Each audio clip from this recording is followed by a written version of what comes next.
Upcoming যারা Kolkata police কনস্টেবলের aspirants রয়েছে তাদের জন্য আজকের ভিডিওটা অনেক হেল্পফুল ভিডিও, কারণ বিগত বছরে কলকাতা পুলিশে আসা কিছু জিকে ডিসকাস করব আজকের এই সেশনে। দেখো টোটাল 40টা জিকে থাকে, তো 40টা জিকের মধ্যে যতটা সম্ভব তোমাদের সাথে আজকের ভিডিওতে অ্যানালিসিস করছি। এবার একটা কোশ্চেন থেকে আরো কি কোশ্চেন গুলো বন্ড করবে বা কিভাবে লিঙ্ক করবে তার নমুনা পাবে আজকের সেশনে। তাই কোনো রকম স্কিপ না করে ভিডিওটা শেষ পর্যন্ত দেখো। আর যদি চ্যানেলে নতুন দর্শক হয়ে থাকো সাবস্ক্রাইব করে বেল অন করে নোটিফিকেশনটা অল করে রাখো, যাতে করে পরবর্তী জিকে ক্লাসগুলো নোটিফিকেশন এবং ম্যাথ রিজনিং ক্লাসগুলো নোটিফিকেশন খুব সহজে পৌঁছে যায়। প্লেলিস্ট সেকশনে non stop rapid fire GK ক্লাসগুলো রয়েছে, সেই ক্লাসগুলো মিস করো না, কারণ সেই ক্লাসে তোমরা প্রপার ওয়েতে জানতে পারবে একটা জিকে থেকে অ্যানাদার জিকে কিভাবে লিঙ্ক তোমরা করে রাখতে পারবে। ওকে, তো দেখো আজকের ফার্স্ট কোশ্চেন যেটা আছে সেটা কি, 1938 সালে সর্বপ্রথম কোন অধিবেশনে শ্রী সুভাষচন্দ্র বোস সভাপতিত্বে নির্বাচিত হয়েছিলেন? তো এটার জন্য কোনো অপশন লাগবে না, কারণ আমরা জানি যে 1938 সালে সুভাষচন্দ্র বোস কংগ্রেসের যেটা অধিবেশন হয়েছিল সেখানে হরিপুরা অধিবেশন যেটা, সেখানে কিন্তু তিনি সভাপতিত্ব করেছেন। এবার তুমি যখন এটা বাড়িতে পড়ছো তখন তোমার এখান থেকে আর কোন কোশ্চেন গুলোকে লিঙ্ক করবে বা কিভাবে জিনিসটাকে মনে রাখবে। দেখো তুমি পড়ছো কংগ্রেস অধিবেশন নিয়ে, তো পরীক্ষাতে এখান থেকে আর কি কোশ্চেন হতে পারে, তাই না? তো কংগ্রেস অধিবেশন থেকে মনে রাখবে যদি বলতো যে জাতীয় কংগ্রেসের জনক কাকে বলে, বা এই যে কংগ্রেস অধিবেশন এগুলো যে হয়েছে ফার্স্ট অধিবেশন যেটা যেখান থেকে কোশ্চেন প্রায় দেয় সেটা হচ্ছে উমেশ চন্দ্র ব্যানার্জি 1885-তে। এটা কোথায় হয়েছিল বলবে বোম্বের গোকুল দাস তেজপাল সংস্কৃত কলেজে, রাইট। 72 জনকে নিয়ে প্রথম কিন্তু এটা অনুষ্ঠিত হয়েছিল। তো এখানে মনে রাখবে যে অধিবেশনটা হয়েছিল সেটা কোথায়, মুম্বাইতে, রাইট।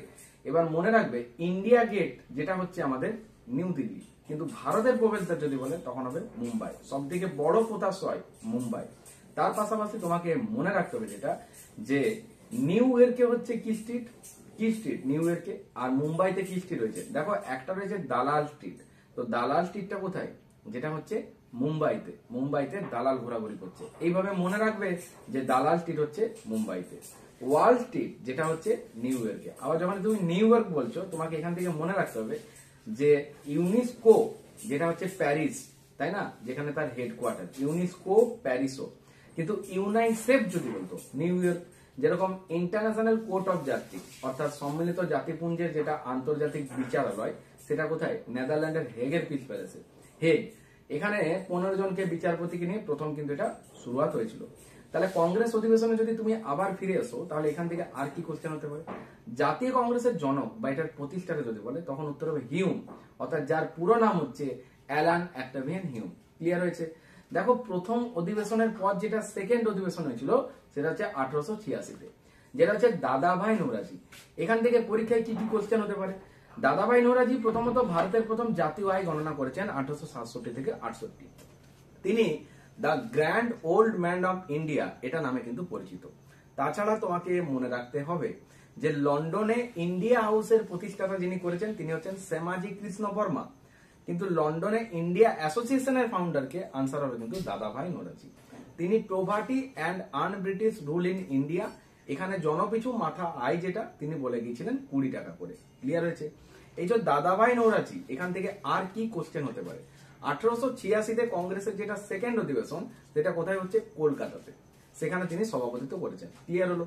যখনই তুমি কলকাতা বলছো কলকাতা থেকে কি কি কোশ্চেন গুলো এক্সামের জন্য ইম্পর্টেন্ট, কলকাতা থেকে কি কোশ্চেন দেয় বিগত বছরের কোশ্চেন গুলো যদি দেখো বা রিসেন্ট যে এক্সাম গুলো হচ্ছে সেটা সেন্ট্রালের রেল বলো, এসএসসি বলো, স্টেট ওরিয়েন্টেড পিআরবি বলো, ফুড এসআই পিএসসি বলো, সমস্ত পরীক্ষাতে কিন্তু এই কোশ্চেনটা আসছে। সেটা কি কোশ্চেনটা হচ্ছে এটাই যে কলকাতাতে হিন্দু কলেজ কবে প্রতিষ্ঠিত হয়েছে। দেখো রাজা রামমোহন রায় হিন্দু কলেজ যেটা 1817, তাই না। আবার 1815-তে রাজা রামমোহন রায় আত্মীয় সভা প্রতিষ্ঠা করেছেন যেটা কলকাতাতে। ব্রহ্মসভা যেটা 1828-এ, ব্রহ্ম সমাজ যদি বলে 1830-এ, ভারতীয় ব্রহ্ম সমাজ যদি বলে কেশবচন্দ্র সেন। ঠিক যেরকম সংবিধানে তোমার হৃদয় আর আত্মা বলেছেন, heart and soul, doctor B R. Ambedkar, যাকে আমরা কনস্টিটিউশনের রূপকার বলে চিনি, সংবিধানের রূপকার, তাই না। যিনি ড্রাফটিং কমিটি অর্থাৎ খসড়া কমিটি যেটা 1947-এর 29 আগস্ট এস্টাবলিশড হয়েছে, 7 জন মেম্বার রয়েছে যার মধ্যে একজন চেয়ারম্যান সভাপতি, তিনি কে, ডক্টর বি.আর. আম্বেদকর অর্থাৎ ভীমরাও আম্বেদকর। ক্লিয়ার হয়েছে? এবার তুমি মনে রেখে দেবে যে তিনি যেরকম 32 আর্টিকেলটাকে কি বলেছেন, হার্ট অ্যান্ড সোল অর্থাৎ হৃদয় আর আত্মা। তোমাকে যদি বলতো শুধু আত্মা কে বলেছেন, আনসার করতে হবে কিন্তু ঠাকুরদাস বর্গ। যেরকম প্রিএমবেল অর্থাৎ যেটা প্রস্তাবনা, এটাকে মৌলিক অধিকারের গুণ বলা হয়। প্রস্তাবনাকে সংবিধানের চাবিকাঠি কে বলেছেন, যেটা হচ্ছে আর্নেস্ট বার্গার। এইভাবে লিঙ্ক করতে হবে, বোঝা গেল। ছিলাম কোথায়, কলকাতা। কলকাতার হিন্দু কলেজ 1817 সালে এস্টাবলিশ হয়েছে। 18 লেখো, 1 কমিয়ে দাও, 1817, বোঝা গেছে।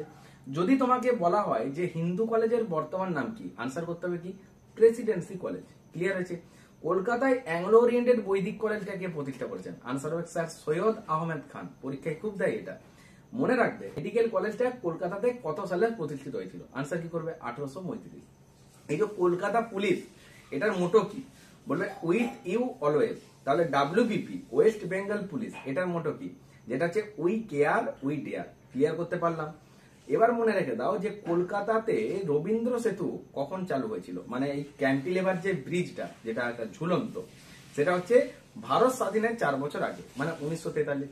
যখনই ভারত স্বাধীন বলছো, মনে রাখবে 1947 সালের 29শে আগস্ট, যেটা ছিল আমাদের ড্রাফটিং কমিটি, মানে খসড়া কমিটিটা প্রতিষ্ঠিত হয়েছিল। ঠিক তেমনি শহীদ দিবস পালন করা হয় 30শে জানুয়ারি। কেন, কারণ মহাত্মা গান্ধীর মৃত্যুবার্ষিকী উপলক্ষে, রাইট।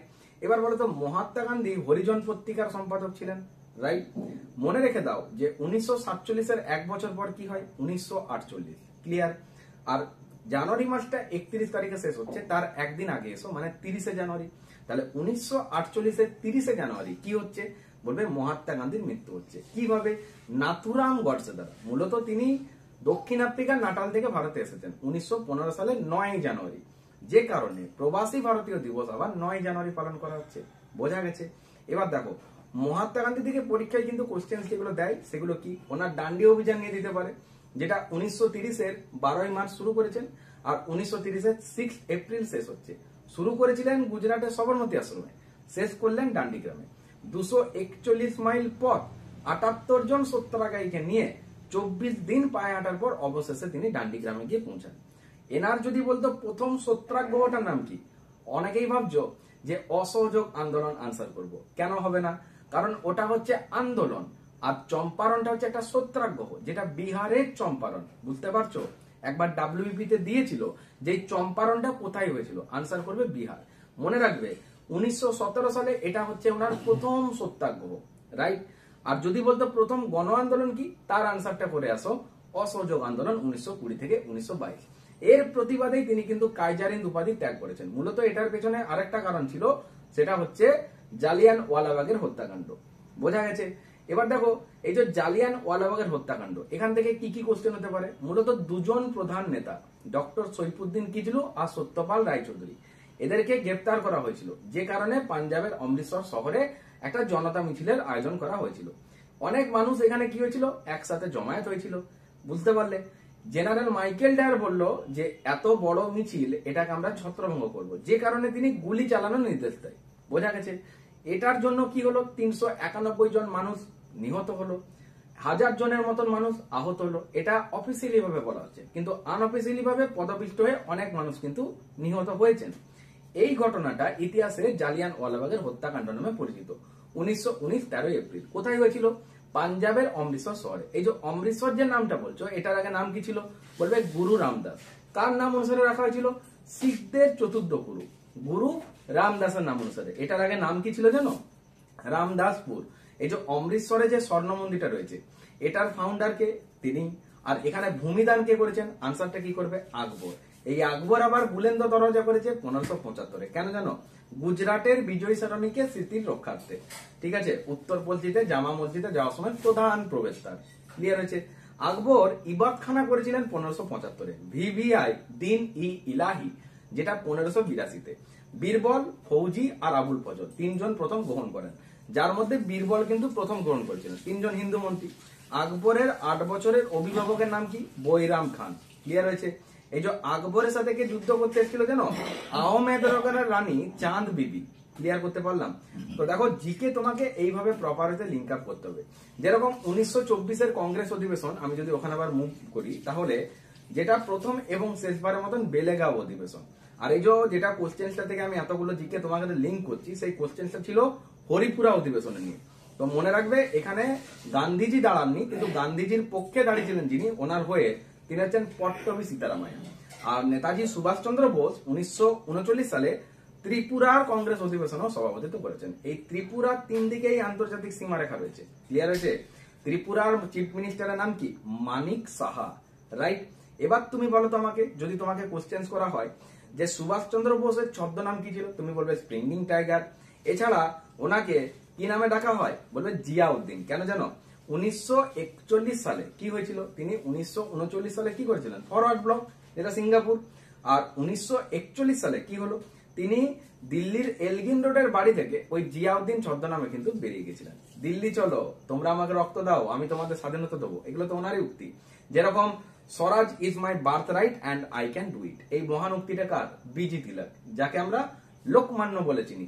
এই যে বলে না মারাঠা আর কেশরী পত্রিকা সম্পাদককে, আনসার করবে বিজি তিলক। ক্লিয়ার হয়েছে? এগুলো পুনের লাইব্রেরিতে রাখা রয়েছে। একবার দেখবে ডাব্লিউবিপি তে দিয়েছিল যে প্রথম লোকপাল কে ছিলেন, আনসার কি করবে?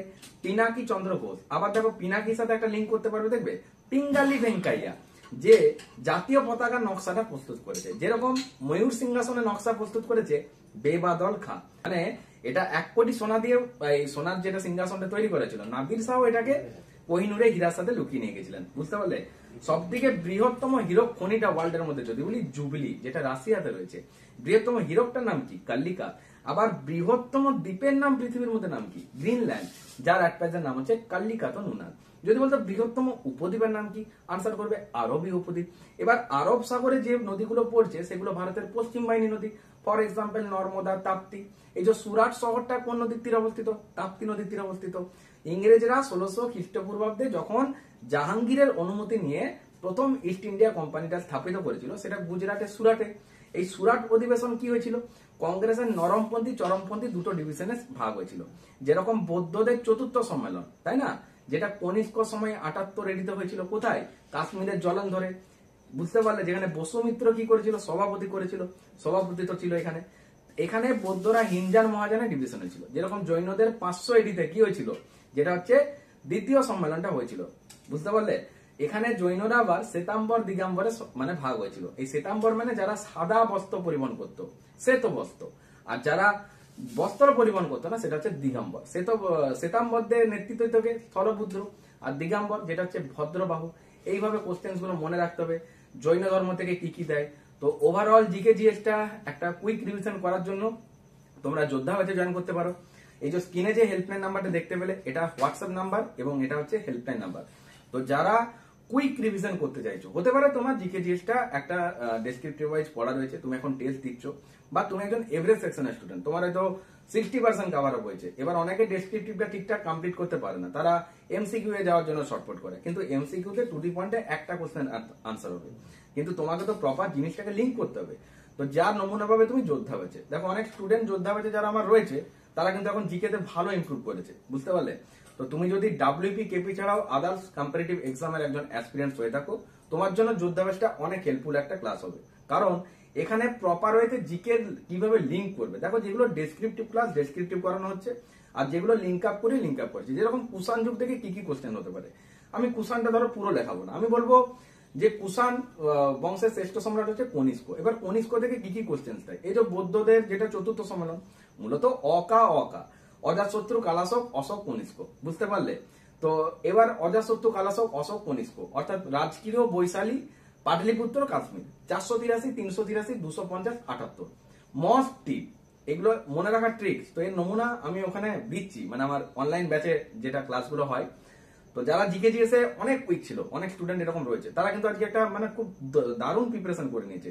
এখন ওদের কাছে প্রিভিয়াস এর কোশ্চেন মানে কিরকম একটা লাগছে ওরাই জানে, কারণ প্রিভিয়াস এর কোশ্চেন থাকলে ওদের কোনো রকম ভয় লাগবে না। কারণ যেভাবে লিঙ্ক আপ করানো হচ্ছে, যেভাবে প্রপার ওয়েতে ক্লাসগুলো করানো হচ্ছে, তুমি যখন কমপ্লিট করবে তুমি নিজেই বুঝতে পারবে। এবার এটা তোমার কেন এত হেল্পফুল হবে, কারণ দেখো জিকে জিএস সেক্টরটা হচ্ছে লাস্ট সেক্টর। এখানে কোনো লিমিটেড নেই যে তুমি এত দূর পড়লেই পরীক্ষাতে কমন পাবে। যেটা ম্যাথে তুমি সিওরিটি পাবে, রিজনিং এ সিওরিটি পাবে, কিন্তু জিকে তে কিন্তু কোনো সিওরিটি পাবে না। তুমি দুটো কেন, তুমি যদি 10টা বই কমপ্লিট করে যাও, তুমি তাও বলতে পারো না যে আমি 100% মার্কস ক্যারি করবো। বোঝা গেছে? কিন্তু একটা নির্দিষ্ট সিলেবাস আছে যেটার দিকে আমরা যদি ফোকাস রাখি, আর পিআরবি টার্গেট যে করা যে কোশ্চেন গুলো যেগুলো বারবার পরীক্ষাতে আসছে। তো আপকামিং যেহেতু ডাব্লিউবিপির একটা রিটিন, কলকাতা পুলিশেরও একটা রিটিন। এক্সাম ডেট দেখো না এখনো কিছু দেওয়া হচ্ছে না, তবে পিআরবির কাছ থেকে যেন খুব দ্রুত আমরা একটা এক্সাম ডেট পাই, যাতে করে যারা সিরিয়াস অ্যাসপিরেন্টস হয়েছে তারা যেন তাদের কষ্টের দামটা পায়।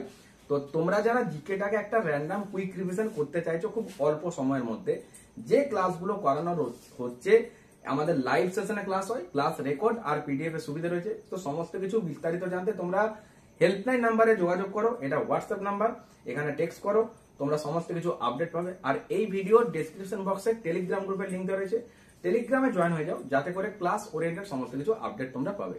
এই যে বইটা, যেটা ক্র্যাক সলিউশন, যেটা ক্র্যাক প্র্যাকটিস বুক 2024 নিউ এডিশন, যেটা লীলা রয়, সেট 7 পর্যন্ত ম্যাথ রিজনিং আমার কমপ্লিট সলিউশন তোমরা পেয়ে যাচ্ছ, যেটা আমার প্লেলিস্ট সেকশনে রয়েছে। এছাড়া আপকামিং যে সেটগুলো তোমাদের সাথে আমি প্রোভাইড করব, সেগুলো পুরো কন্টিনিউ করবো। তাছাড়া ডাব্লিউপির ক্র্যাকের সলিউশন খুব শীঘ্রই আসতে চলেছে, chapter wise math reasoning class provide করা হবে। তো সমস্ত কিছু ক্লাসের আপডেট এবং নোটিফিকেশন পাওয়ার জন্য চ্যানেলের নতুন দর্শক হয়ে থাকলে চ্যানেলটাকে সাবস্ক্রাইব করো আর বেল অন করে নোটিফিকেশনটা অল করো, যাতে করে পরবর্তী ক্লাসগুলো নোটিফিকেশন খুব সহজে তোমার ফোনে পৌঁছে যায়। ওকে, আর লাইভ সেশনে ক্লাসগুলো অ্যাটেন্ড করার জন্য অবশ্যই তোমরা টেলিগ্রামে জয়েন করো, যাতে করে ক্লাস ওরিয়েন্টেড সমস্ত কিছু আপডেট সেখানে তোমরা পেয়ে যাও। যোদ্ধা ব্যাচের প্রাইস নিয়ে যারা চিন্তিত যে কত প্রাইস রাখা হয়েছে একটা জিকে কুইক রিভিশন, তাহলে কত প্রাইস রাখা হয়েছে, অনলি 200, একবারই পে করবে 200 টাকা, তোমার আর কোনো ফিস লাগছে না। প্রপার ওয়েতে তোমার যেটা সিলেবাস, যার মধ্যে arts section, science section, static and আমাদের কারেন্ট অ্যাফেয়ার্স, স্পোর্টস, সমস্ত কিছু কিন্তু এখানে ইনক্লুড করা রয়েছে। এবার যে জায়গাগুলোকে তোমাকে করে যেতেই হবে, না হলে তুমি পরীক্ষাতে কি করে আনসার করবে, তাই না? তো তোমার এটা যখন কমপ্লিট হবে তুমি নিজেই বুঝতে পারবে, তুমি কোনো একটা টেস্ট দেবে, তুমি নিজেই বুঝতে পারবে যে তুমি কোথায় ছিলে, কোথায় এলে। আর জিকে তুমি কিভাবে যে মনে রাখবে তার নমুনা পাবে কিন্তু এখানে। একটা জিকে থেকে আনাদার জিকে গুলোকে লিঙ্ক করতে হবে। এই যে আমি দেখো একটা কোশ্চেন বলেছিলাম, কিন্তু একটা কোশ্চেন থেকে যেভাবে লিঙ্কটা করলাম, এবার তুমি যখন বাড়িতে নিজে সেলফ স্টাডি করছো, তখন তোমার তো এগুলো জানতে হবে যে কিভাবে আমি ধরবো এখান থেকে আনাদার কোশ্চেন গুলোকে। তার জন্য তোমাকে যোদ্ধা ব্যাচে জয়েন করতে হচ্ছে। আর যারা ম্যাথে উইক রয়েছে, হতে পারে তোমার ম্যাথে হয়তো ভালো স্কোর হচ্ছে না, 5, 7, 9, 10 একটা স্কোর ক্যারি হচ্ছে, কিন্তু তোমাকে তো চাকরি পেতে হবে, তার জন্য তোমাকে তো ম্যাথে তো একটা ভালো স্কোর ক্যারি করতে হবে, তাই না? তো চাকরি পরীক্ষায় ম্যাথ রিজনিং এর তুমি যদি একটা ভালো স্কোর ক্যারি করতে পারো, সেটা ফার বেটার ফর ইউ। তো যারা যোদ্ধা ব্যাচে জয়েন করবে তাদের জন্য ম্যাথেরও একটা ভালো অফার রয়েছে। তো যেটা ম্যাথ চ্যালেঞ্জের অনলাইন ব্যাচ, যারা ম্যাথে আগে স্কোর করতো অনেক কম, আজকে কিন্তু তারা আউট অফ 25, 16, 17 পর্যন্ত স্কোর ক্যারি করছে।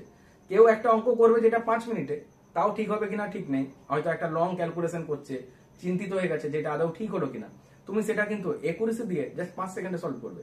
ইয়েস, তার নমুনা পাবে ম্যাথ চ্যালেঞ্জের অনলাইন ব্যাচে। তো সরাসরি সমস্ত কিছু আপডেট জানার জন্য তোমরা হেল্পলাইন নাম্বারে যোগাযোগ করো। আর ভিডিওটা ভালো লেগে থাকলে অবশ্যই লাইক করো। আর এই সমস্ত জিকের যদি তোমরা একটা কুইক রিভিশন চাইছো, ইউটিউবেও যদি তোমরা ক্লাসগুলো চাইছো, অবশ্যই কমেন্ট সেকশনে জানিও কি ওরিয়েন্টেড ক্লাসগুলো দেবো, কিভাবে দেবো। যদি বলে chapter wise rapid fire non stop GK, যদি বলে কনস্টিটিউশনের rapid fire GK, history rapid fire GK, তোমরা যেভাবে বলবে সেইভাবেই করবো। আর ম্যাথের কিরকম ক্লাস চাইছো, যদি বলো চ্যাপ্টার ওয়াইজ করাবো, আদারওয়াইজ ক্র্যাকের সলিউশন কমপ্লিট করে ডাব্লিউপির ক্র্যাকের যেটা সলিউশন ম্যাথ জিকে, সেটা নিয়ে ম্যাথ রিজনিংটা কমপ্লিট করে দেবো। আর জিকে গুলো আমরা লাইভ সেশনে ডিসকাস করি। তো টেলিগ্রামে জয়েন করে নিও, সমস্ত কিছু আপডেট পাবে। আর যদি নতুন দর্শক হও চ্যানেলে, অবশ্যই সাবস্ক্রাইব করে নিও আর বেল অন করে নোটিফিকেশন অল করো। আপকামিং ডাব্লিউপি কেবি ছাড়াও আদার যে সমস্ত কম্পিটিটিভ এক্সাম গুলো অনেক অনেক হেল্পফুল হতে পারে তোমার জন্য। ওকে, তো প্রত্যেকে ভালো থেকো, মন দিয়ে পড়াশোনা করো, দেখা হচ্ছে নেক্সট ক্লাসে। টাটা।